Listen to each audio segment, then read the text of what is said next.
আসসালামু আলাইকুম সবাইকে। আজকে আমার মায়ের হাতের গরুর মাংসের টিকিয়া নিয়ে চলে আসলাম। সেজন্য নিয়েছি গরুর মাংস, পেঁয়াজ, রসুন, আদা কুচি এবং সাথে নিয়ে নিয়েছি গরম মসলা। গরম মসলার ভেতর অবশ্যই আপনারা গোলমরিচ, লং এগুলো ব্যবহার করবেন। এরপর এগুলো সবকিছু একসাথে করে চুলায় বসিয়ে দিয়েছি। ভালোভাবে সেদ্ধ না হওয়া পর্যন্ত চুলায় রেখে ভালো করে সেদ্ধ করে নেব। সেদ্ধ হয়ে গিয়েছে। এখন একটু ঠান্ডা করে এগুলো সবকিছু একসাথে ব্লেন্ডারে ব্লেন্ড করে নেব।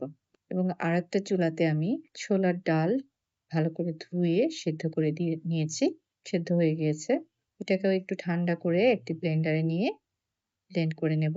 এখন এটার ভিতরে দিয়ে দিলাম ব্লেন্ড করা মাংস, সাথে দিয়ে নিয়েছি ডাল, পেঁয়াজ, মরিচ কুচি, সাথে পুদিনা পাতা সবকিছু একসাথে করে ভালো করে মাখিয়ে নিতে হবে। ভালো করে মাখিয়ে নিচ্ছি একসাথে করে। ২ টো ডিম ভেঙে দিয়েছে আমার মা। এটাকে আবারও ভালো করে মেখে নিতে হবে। এই পর্যায়ে দিয়ে দিচ্ছে কিছুটা ব্রেড ক্রাম্ব। এখন হাত দিয়ে চেপে সুন্দর করে এরকম শেপ করে নিতে হবে। আমাদের এগুলো হয়ে গিয়েছে।